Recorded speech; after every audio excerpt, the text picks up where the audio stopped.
Excellencies, colleagues, friends, ladies and gentlemen, thank you for joining us today. As my colleague Ariel just mentioned, in this third and last day of the second UN Global Open Science Conference, the in-depth conversation about open science will be directed towards the recent experience and lessons learned in academia, open science infrastructures, libraries, and publishing. In 2019, Professor Jean-Claude Guédon was one of the moderators of the roundtable discussion the Dag Hammarskjöld Library held among 19 eminent personalities in open science. That discussion led to a written consensus on a set of principles for a global science commons for the SDGs, the global agenda to make our world a better place for everyone. The principles stipulated that a science commons for the SDGs should include, at a minimum, the global open availability and accessibility of scientific publications, as well as the immediate realignment of research incentives with openness in service of the SDGs and for the good of humanity. Fast forward now to 2021, after a global pandemic that is not yet fully averted. On the first day of this conference, Dr. Nail Bedouel, Assistant Director General of UNESCO, identified several challenges for open science, among them the alignment of incentives and the revision of criteria for evaluation of scientific excellence and scientific careers, particularly for young researchers, and also the risk of commercial monopolization of research data with a call for long-term, sustainable, not-for-profit infrastructures and services supporting open science. Professor Bolton from the International Science Council, in his keynote on the second day of the conference, requested urgent reforms for open science, and among them highlighted the requirement to normalize preprints, servers, overlay review, open licenses, citable data publications, and to implement novel peer review, platform agnostic discovery services, and global curation infrastructures for the record of sciences. In today's keynote address, Professor Guédon will urge us to move scientific publishing out of Oldenburg's long shadow. Jean-Claude is a professor of comparative literature at the University of Montreal, now retired, and holds a BSc in chemistry with distinction from Clarkson University and a PhD in the history of science from the University of Wisconsin-Madison. He has also served as visiting professor at Johns Hopkins University, Université Louis Pasteur University, and the University of Sao Paulo. He has published over 100 publications, including 3 books, and has participated in over 400 conferences all over the world, or should I say 401 today. He has advised many governmental and intergovernmental bodies, and among his many achievements, he has been one of the initial signatories of the Budapest Open Access Initiative, Vice President of the Canadian Federation of Humanities and Social Sciences, has served as expert for UNESCO on non-commercial open access, as well as chair of the expert group on the future of scholarly publishing at the European Commission. As a reader of his work, I could easily suggest that Professor Guédon is one of the scholarly communication figures that fully represents scientific humanism. So without other words, I would like to give the floor to Professor Guédon. Thank you very much. Thank you for this wonderful introduction, and my best greetings to everybody who can be listening right now from the UN, from the universities, and from any place in the world that's interested in producing good knowledge. But because today my topic is going to say, how can we produce good knowledge?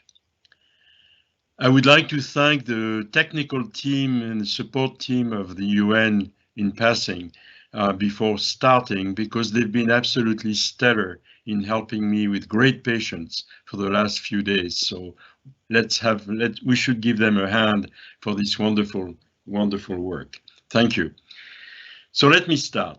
What distinguishes scientific knowledge? I think Jeffrey Bolton already addressed this issue rather well. I can only, in effect, reinforce it by saying it has no transcendental origin. It has no authority external to humanity. It doesn't lead to absolute certainty. It is, but it is very much, it is provisional best efforts. That's the best humanity can produce to claim to know its surrounding. And it is a very, very great effort that they do indeed, if they do it right. Scientific knowledge is what remains when rigorous processes are used to select out what is not good knowledge or what is inferior knowledge. That's what differentiates science from many, many other forms of activities where many theories, many approaches, many stories can be told, but there is no good way to select them out. In science, there are ways to do it once and for all. Next. So I would say rather quickly that scientific knowledge is produced by a metaphor I like to use, a grand open conversation. You could say that the whole production of knowledge is really tied to the existence of a great republic of science where everybody speaks with everybody else. But this great conversation is more complex than it appears. It's not just nattering along with other people. It involves what you might call a communication phase, generally in the inner circles of discovery. And you have then a publication phase that follows, where the sorting out, where the selecting out of the theories really takes place. The communication phase, in some ways, looks somewhat like this old tradition in philosophy of science called the context of discovery, and the publication phase in some ways resembles the context of justification, which is has been also used in the philosophy of science. Next slide. Now, the knowledge claims are either accepted or selected out really in the publication phase. So we have to pay great importance to what we really mean by publication phase. It is in that phase that things come out into the Republic of Science and are being selected out. And to select things out, the methods are really quite narrow and very limited, but extremely powerful. Things like unrepeatable observations or measurements are selected out. Incorrect predictions are certainly selected criteria to select out. And of course, reasoning errors will be also selected out. And I'm basing myself here on an interesting book that appeared last year by Michael Strevens called The Knowledge Machine, which details these processes rather more deeply than I can do it today. Next slide, please. So I am claiming that the publication phase is essential for knowledge claims. And I would claim further that the publishing processes, now keep in mind the terms here, the publishing processes affect the gatekeeping operations, which we need to distinguish between validated and rejected knowledge. Next slide. Now, what we have to see is that what we have to ask is the present publishing system of scientific knowledge well suited for the production of knowledge? And my answer is really fed by this wonderful report, which I would recommend everybody read, and which was actually shared by Jeffrey Bolton, the recent opening the record of science by the International Science Council. The answer to my question in that report is really very obvious. It is no, it is not best suited, not quite, by a long margin, actually. Next slide. The ISC report underscores a number of criteria that allows us to say why it doesn't it doesn't come up to snuff. The the universal open access to both authors and readers is essential, which means, for example, that yesterday's discussion about APCs was very, very to the point. When you start asking people to pay to be published, you're putting an economic barrier to people's work, which is not based on the quality of their work, but on their wealth or their access to wealth. Data and observations should also be systematically published, particularly if you want to test the repeatability of observations or measurements. And of course, anything that is published should be published in such a way that people can reuse it freely, can mine the text, can mine the data, and in fact create new knowledge out of existing observations and measurements in the labs and in the research teams. I would add myself, leaning on the remark which I like so much by Bianca Kramer and Jeroen Bosman, I would say that I would like to rely on this remark done by Bianca Kramer and Jeroen Bosman, which is that what we need really is not a version of record, as the publishers constantly say, but an open record of open versions. Think of the way, for example, software is published. What you have is a history of the evolution of that software, and that's what we want to have. That's the real record. Science is a process. Science is not a product, and we'll come back to that point later on in this talk. Next slide, please.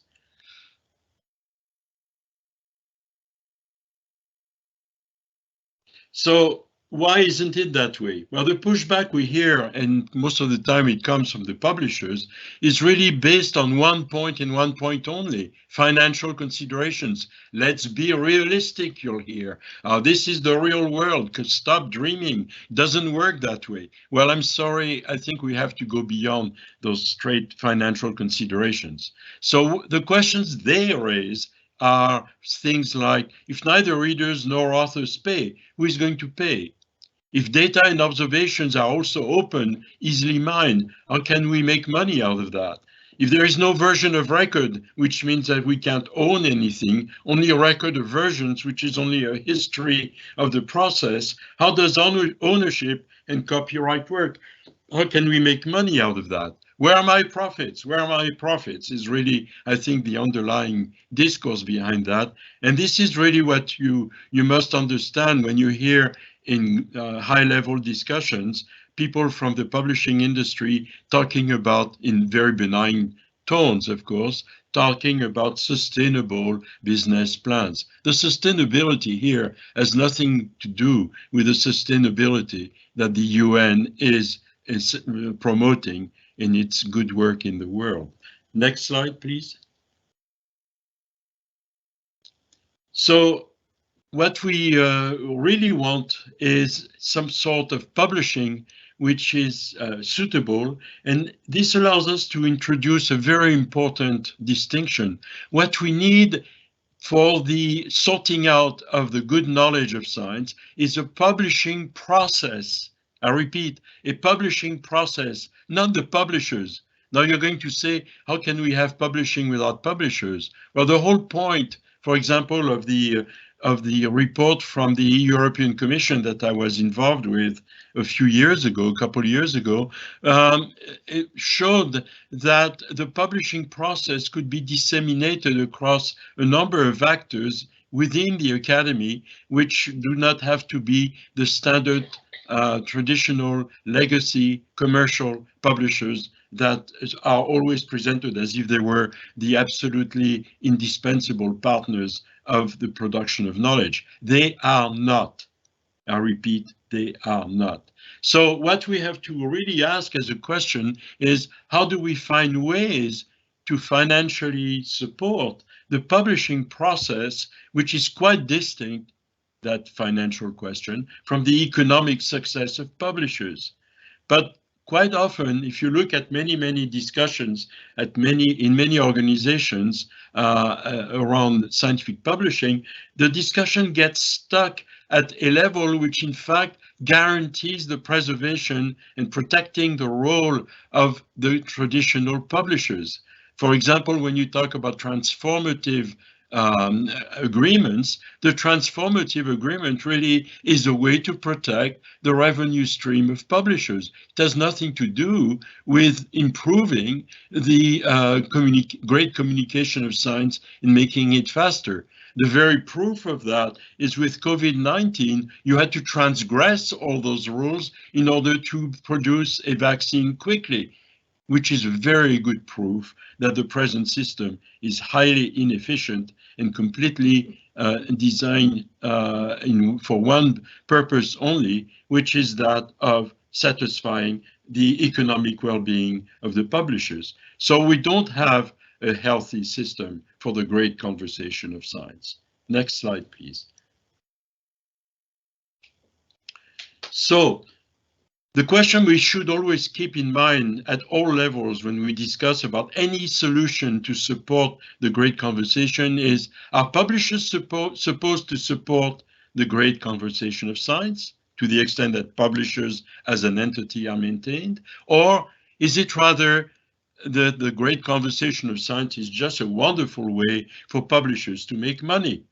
Well, my impression is that we've moved from the first to the second, and this is what the drama of science nowadays is, with all the inequities and inequalities that have been documented in the last 2 days.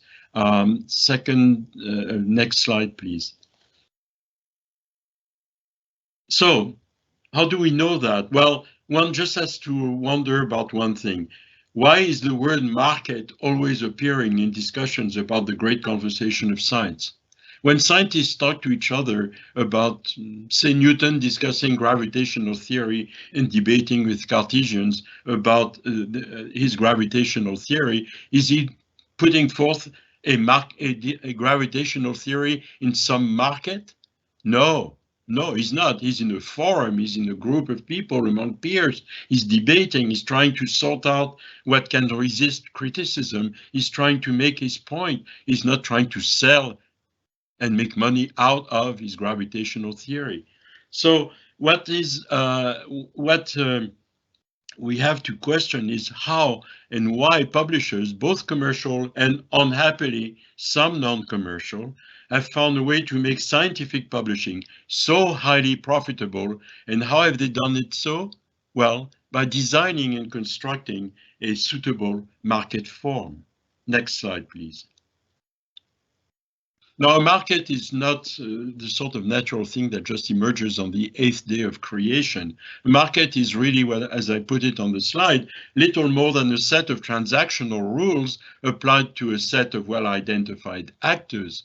Governments actually shape markets. That's why the private sector doesn't like the governments, because they are not the only ones to shape the market.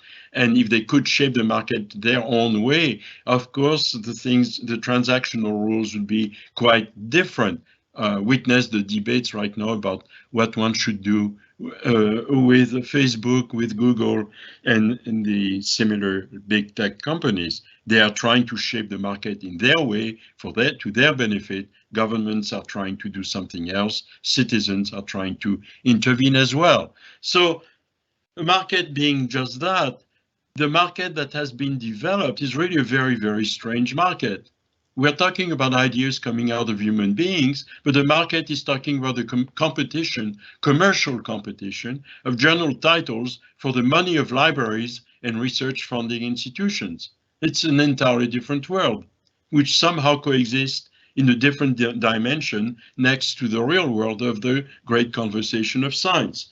So you'd say, well, how did that happen? Well, because a system of competition with several facets was designed. That system of competition is based essentially on one stupid, flawed, totally scandalous, and not that shouldn't be maintained indicator, the impact factor, the IF. And I'm going to have to say quite a bit about that. Next slide. Thanks to the impact factor, what you are doing is mapping issues of scientific quality and all that makes science valuable, mapped onto economic value. The word value, intellectual or economic, suddenly gets conflated thanks to the presence of the IF. So the IF acts like, you might say, if you were playing with a toy train, it's a switching mechanism which allows you to go back and forth between scientific and economic concerns. You can understand why this is so very interesting for commercial publishers. What does the IF refer to? Well, it depends. One day, the direction of the wind is probably important to understand what it means, or maybe the temperature that day, or maybe your coffee was bad. It means visibility, prestige, authority, value, excellence, whatever that means, etc., etc., etc. We could open up a game of saying how many meanings can we put behind the word IF and what it refers to. And as it is offered as a number, and don't forget 3 decimals, don't forget the 3 decimals that exacerbate and intensify the sense of competition among the journals, then you can now define ranks. You have everything you need now to create your market. But where is science in all of that? Where is knowledge? What does it mean for scientists and researchers? Well, you're going to see it's not very funny. Next slide, please. So the competitive rankings of journal, which is based on the impact factor, claims to address simultaneously the quality of journals, whatever that is. But perhaps it's the typographic quality of the journal or the quality of the paper, I don't know, or the quality of individual researchers who happen to have their work printed or published in that particular journal.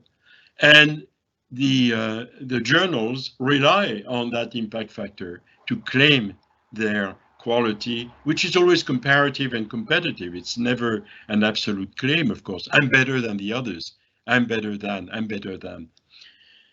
The same goes on because of the researchers appearing in such a context, and they start acting in the same fashion, and they start saying, I'm better than, I'm better than, I'm better than. Think of all the indices that have been designed so that somebody can show their worth against their colleagues when they show up at some conference. Not a very good atmosphere for the creation of good knowledge, in my own opinion. Next slide, please. So now we have, thanks to the IF, a game that begins. The competition between journals originally has now extended to researchers. Then it goes on to research teams and labs, and then it goes again to whole institutions, universities in particular, and then why not go to the whole thing? How about whole countries? I suspect the day we discover an extraterrestrial civilization, we'll test their IF against ours or something like that. It's completely crazy. So we have a pyramid of competitive levels which affect absolutely everybody, because the researchers depend on their labs, the labs on their institutions, the institutions on the financing of their countries, and everything goes through round and round with this whole thing. You can say that the whole Republic of Science has turned into a car race, a Grand Prix, and you might say what we are witnessing now is the F1 of the IF. Next slide, please.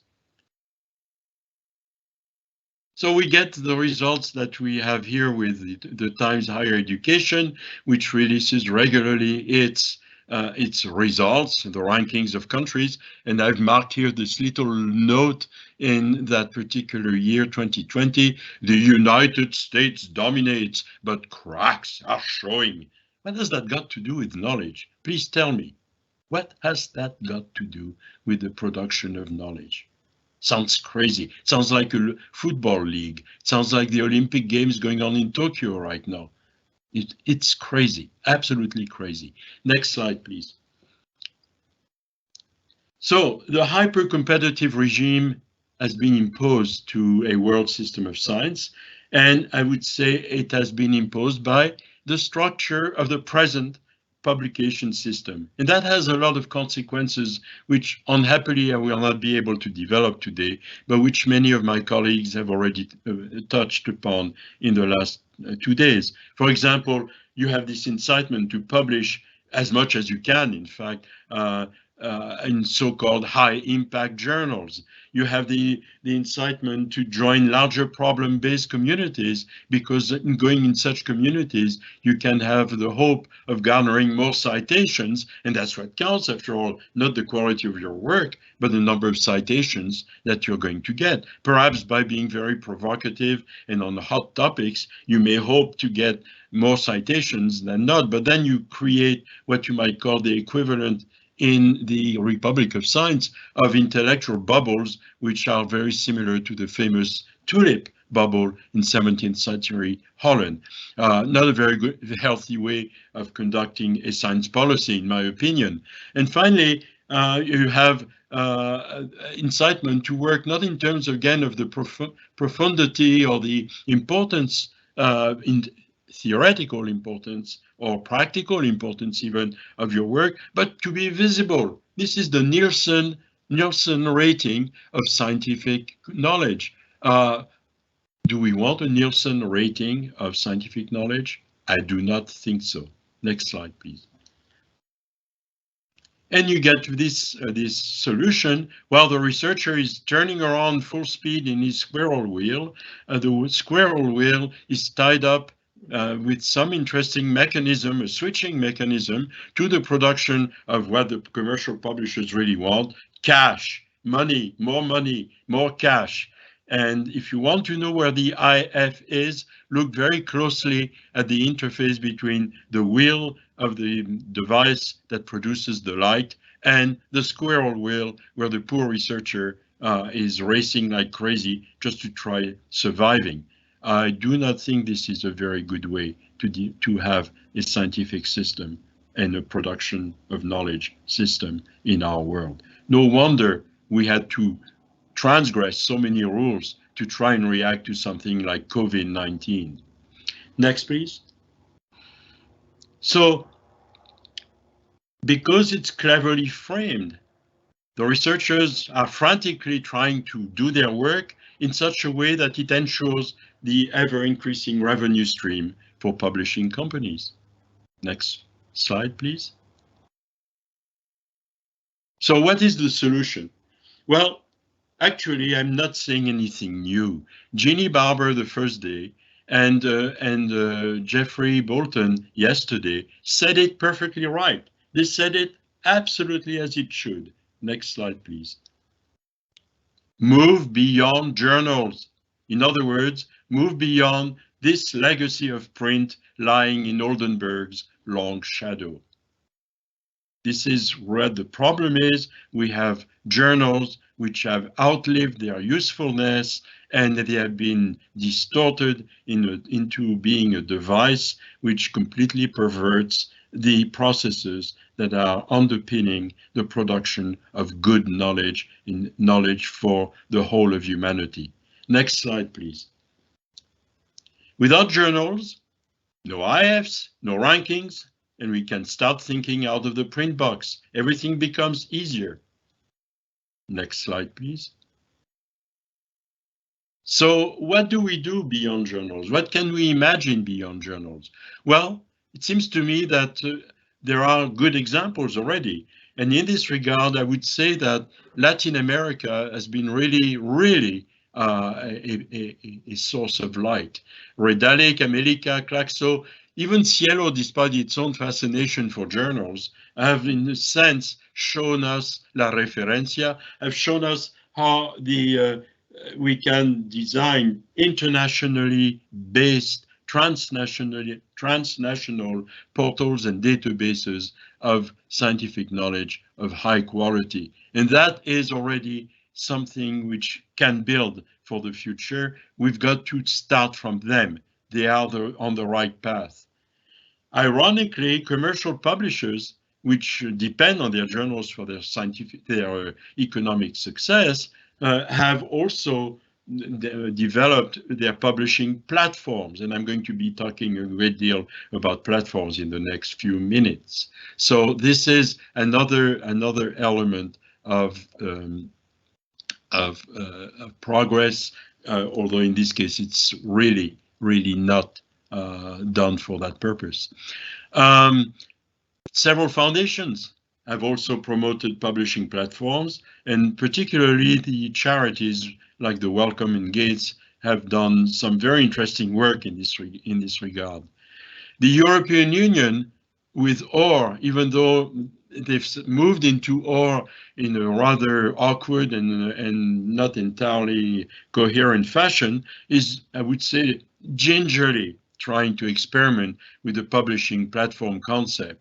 But they also have to deal with enormous pressure from the commercial publishers, which may explain the ginger nature of their experiment. Finally, the thing we must remember is that we've moved into the digital age. We are in the digital age. Journals are really bundles of printed matters. They're not there. There's nothing that justifies a journal nowadays, but platforms can encompass, in fact, journals. They do it already, monographs, data, software, videos, etc., and they respond very, very well to the needs of digital publishing.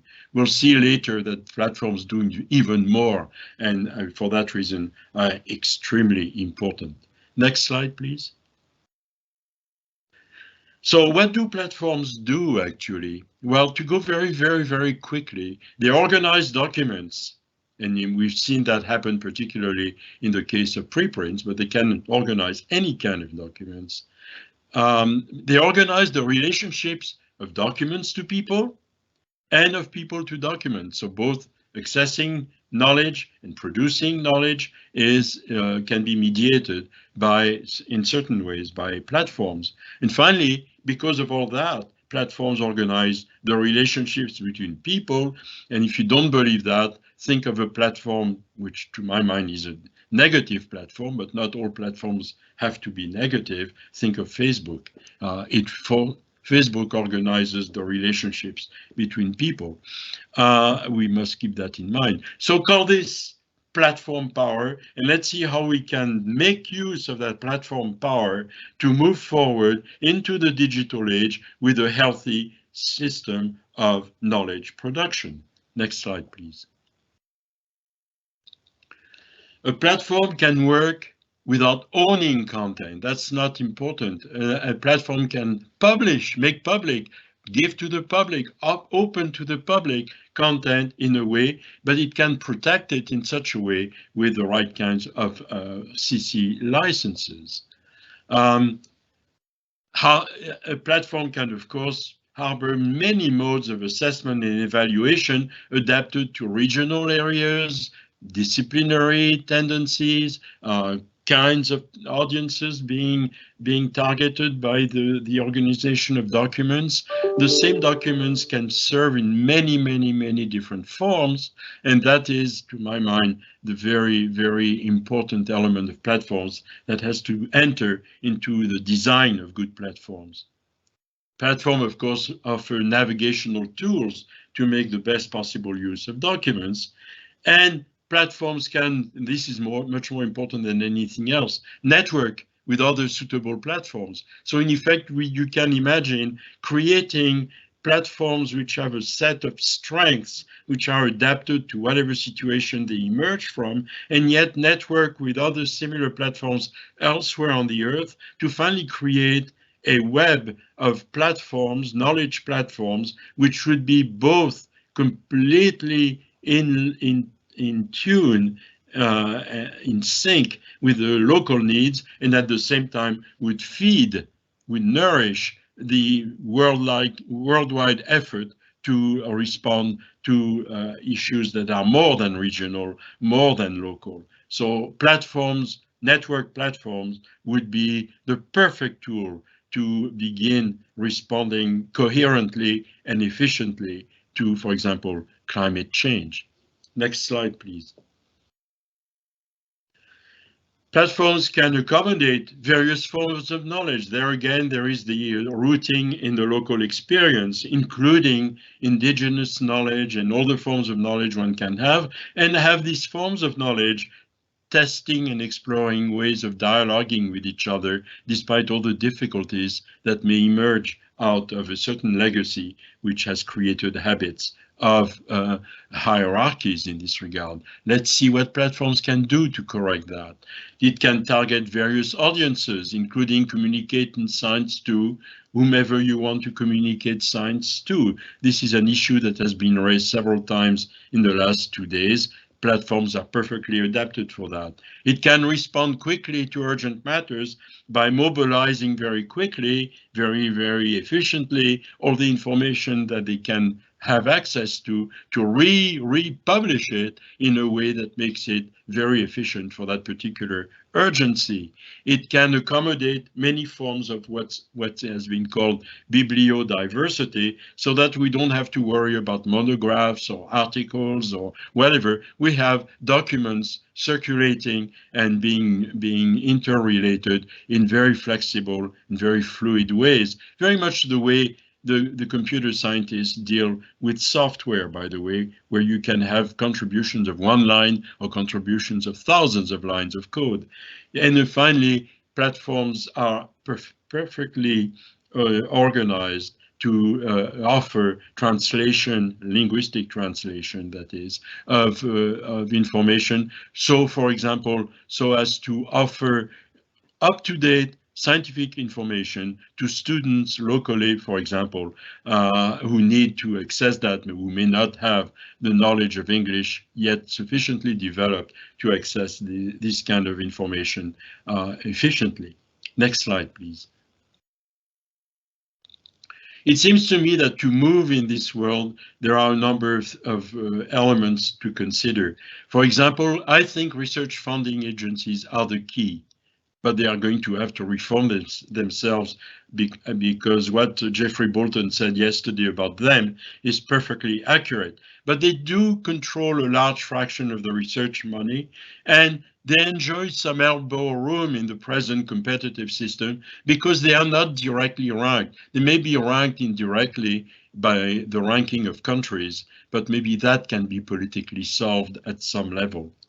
The research funding agencies can also design systems of evaluation that will not depend on journals and that will allow them to obtain at last the type of outcomes they are looking for their science policy. It has always struck me as funny that research funding agencies design science policies, design programs, select projects, and then judge the outcomes of their financing by articles that have been selected by their virtue to garner citations for journals. Where is the science policy of the funding agency there? What is the good for the country there? Completely crazy again, but somehow people don't seem to look beyond the tip of their nose. Come on, people, look a bit abroad, for Pete's sake.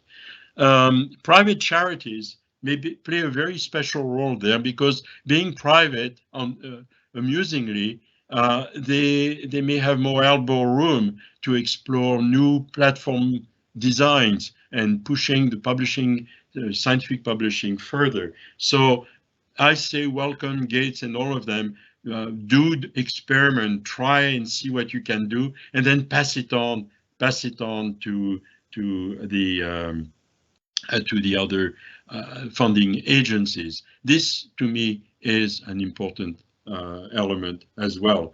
And finally, I think funding agencies are beginning to explore banding together, which will make them a formidable, absolutely formidable thing.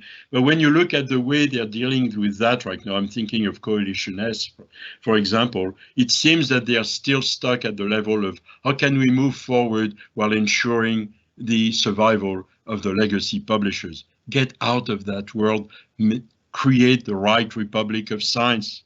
That's your role, not supporting commercial publishers. Next slide, please. Libraries have a large role to play in this regard, and don't forget that the libraries plus the funding agencies have all the money that is flowing towards the publishers. So if they band together and coordinate together, they can really do things to put a lot of pressure on those publishers and perhaps even get rid of them.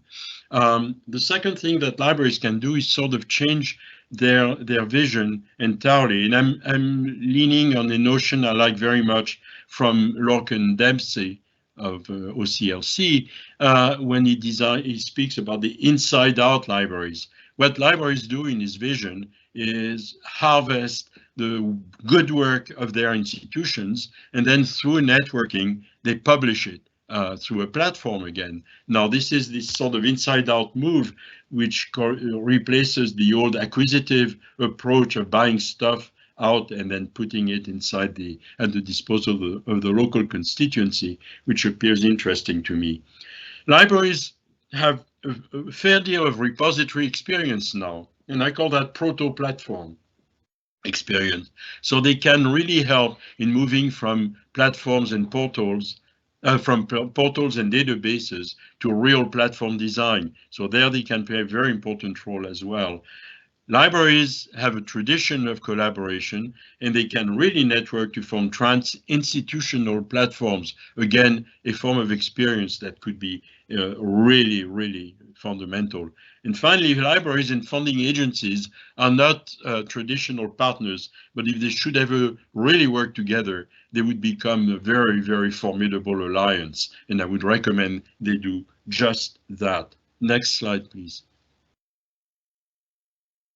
As for the research managers at national levels, please keep the competition between universities at a moderate and reasonable level. Don't forget that when you make institutions compete too much, your whole system is going to weaken. This has been documented, so think about that and don't be stupid about it. At the institutional level, again, and emphasize collaboration as much as competition. Both at the national and institutional level, if you're so infected by the philosophy of competing, then invent a new game, which is how can we compete to cooperate? And that might do the work rather nicely.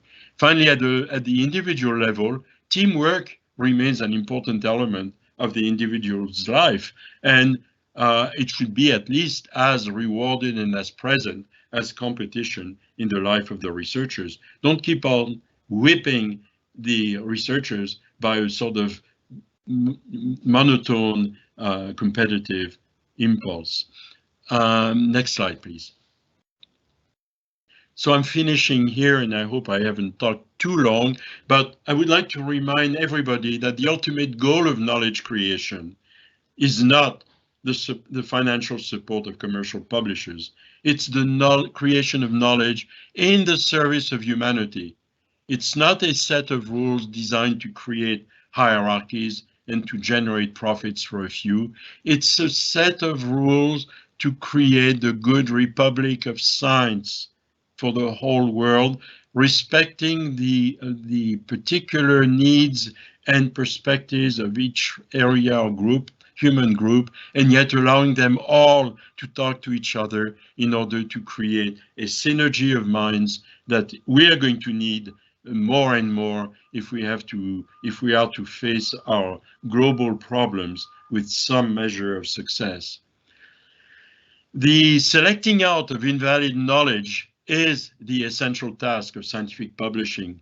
Any other objective should become secondary and in fact should be viewed as counterproductive.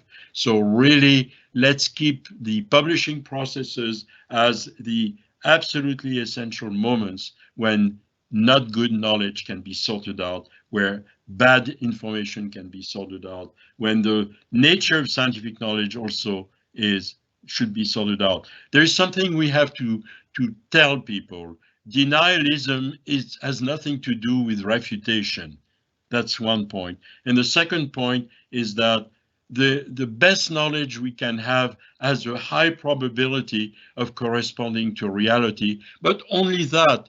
If you seek absolute certainty in the world, you're dreaming. There is no absolute certainty in the world. So just stay with the best possible knowledge we can produce all together. This is the whole difference between believing and knowing. Oldenburg's long shadow was a wonderful shadow in the print world, but it has been distorted beyond recognition after World War II. So it is revealing anyway now to be obsolete because it is a legacy of the print age. I used to love Oldenburg's long shadow, but I'm just putting it on the shelf now and nodding in front of it respectfully when I pass in front of it, but I don't go any further anymore. I think about the platforms of the digital world. And for the final point, our main task is to take the opportunity given by the advent of the digital age to shape scientific publishing anew. And this time we should do it around suitably designed public platforms, suitably networked around the world, respectful of diversity, and yet able to collaborate worldwide. Thank you very much. I just want to say that we're speechless, and we're really, it's really wonderful that you have placed the conversation on a theme and a field that is very close to the world of scholarly communications, publishers, libraries, researchers, and so on. There is a flood of questions that we have here, and I will just start by order that I have received them. However, I don't think we will have enough time, so allow us, Professor Guédon, to follow up with some questions later on, which we can publish on the website. There is indeed a lot of questions here. So I will start by the question posed by, if you allow me a couple of minutes. The question posed by Fernanda Bagel, who holds the chair of the advisory committee to UNESCO. So, of course, she thanks you for a very stimulating talk, as we all do. She states that she agrees with your argument and aims. However, given the mercantilization already at work in platforms, why not address all the efforts to institutional, national, or regional repositories? Governance is clearer, and the contact with the academic community seems to be more efficient. I'm not sure I completely got the question, but let me try this way. Repositories are, I think, an absolutely necessary first step in the move towards platform. The term platform, as I used it in my talk, is something to be designed still. And I was trying to adumbrate some of the design that could enter into it in that triple relationship between documents, between people in documents, and between people. Repositories are there. They're starting to do things with documents. They're starting to do things between documents and people. They're not doing very much for the moment between people, and they should be used, obviously, as a first step. This is, my argument is really, let's look at the portals as they exist, like Cielo, like Redalyc, like many, even commercial platform portals for that matter, like Muse in the United States and so on.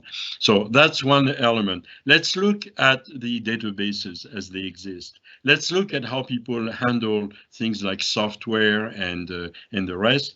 And then let's really think about what we can do with the platform, thinking about what I call platform power, which is what I see in things like Facebook and similar Twitter and the rest of it. But let's design our platform with the same power, but not with the same results, of course.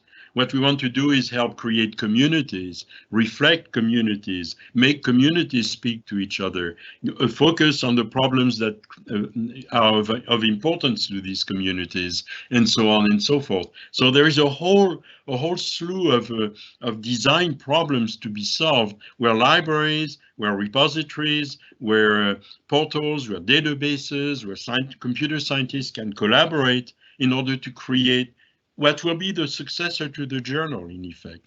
Now, already you see the commercial people doing things like that. When you go into Science Direct and you ask for an article that you've discovered somehow, say through Google, you look at that article, but immediately Science Direct will tell you there are other articles in our collection you might be interested in. Now, they do that to, in a sense, attract your attention to their articles and make you stay within their database. You don't want that in the kind of things we want to do. We want the articles to move all over the world and be available to any, and be visible from anybody independently of where they are sitting in a particular collection. And anybody who is interested in a new way of aggregating information differently could do so as well. So that's what I'm trying to say by platform.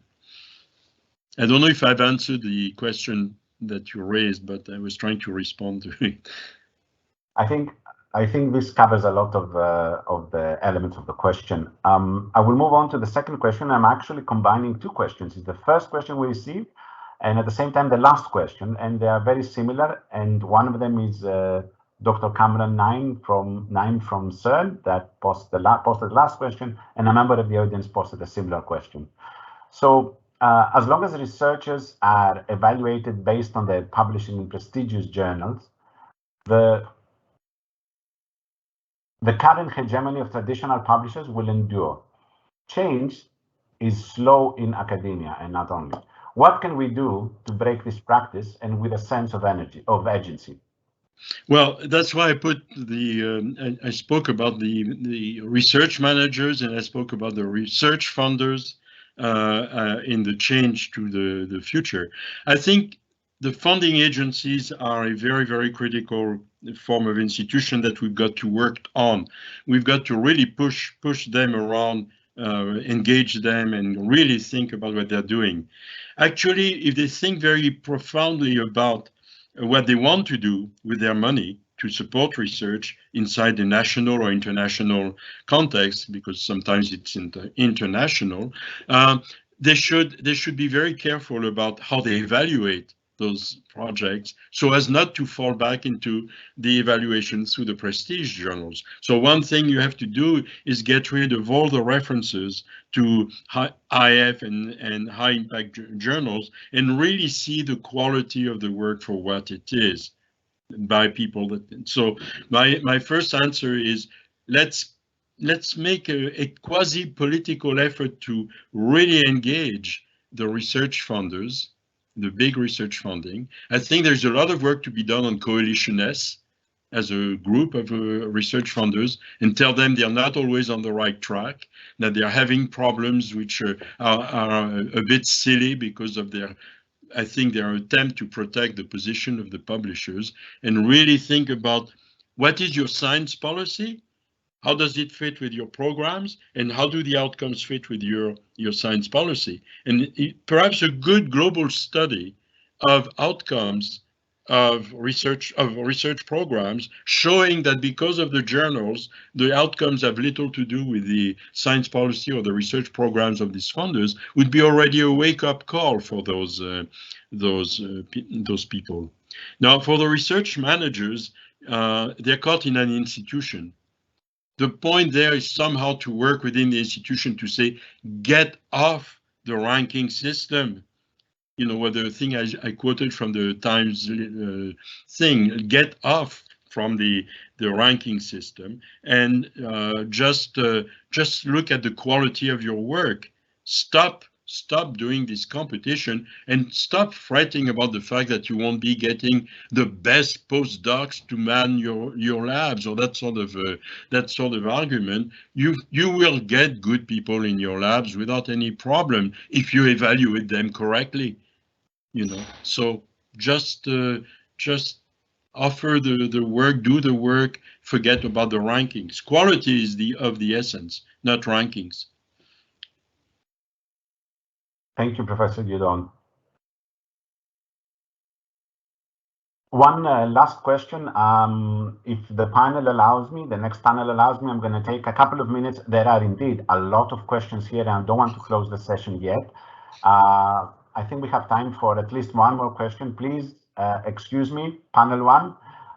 But we have the question, which is, what is your opinion on who should be responsible for changing the scientific publishing system, moving beyond journals? Funders, land investors, other international organizations, governments. We can see some commitments from funders in recent years, but it seems that the change is being really slow. This is quite similar question to the previous one. And at the same time, there is a recognition in the questions about the European Research Council adopting DORA, and there is some hope there, as I see in the comments and questions, but I'd like to also ask the excuse from the audience. There are so many questions, I cannot really combine them. So back to you, Professor Guédon. Well, the answer there again, I would start with the research funders, but there is another element which is there absolutely indirectly political. And I think the French case, which I know fairly well, is a fairly good example of that. The Ministry of Higher Education and Research in France has been infiltrated, I would say, by some good activists who have been pushing some interesting policies. That's what we have to do. We have to have some activists and supporters of a healthy system of science really moving into those ministries. And we have to find ways to disarm, to neutralize the lobbying power of the big publishing companies. They have deep pockets and they use them profusely. We have to show that, I think we document that, demonstrate that this is unacceptable, because that will already change things if the political personnel is not completely dominated by money matters for their re-election through lobbying. So, there it becomes a truly political matter. It's no longer a question of academic you might serenity, you might call that, it's you really have to go into the nitty-gritty of power fights, power battles. Thank you very much, Professor Guédon. And that brought to mind also that there was an interesting study that presented US researchers with identical abstracts. And the study found that the researchers were more likely to recommend the papers to appear if its authors were listed as being from the United Kingdom than if they were from Malawi. So there is also an aspect of critical introspection here. And I thank you very much for pointing the root cause behind such phenomena. It's citation chasing. Pardon? It's citation chasing. Behind Indeed. that. Malawi, no one is going to cite someone from Malawi, but the UK, Oxford, and Cambridge, yes, of course. But the great conversation of science, I think, is something that we need to keep. The great conversation of science in the service of humanity, and all other actors need to serve the great conversation of science, and not the other way around. So I regret that I have to close this keynote address. I also take note that two of our keynote address speakers stated that the print journal is dead. And I'd like to repeat that before moving on to the next panel. I want to sincerely and wholeheartedly thank you, Professor Guédon, for giving us your time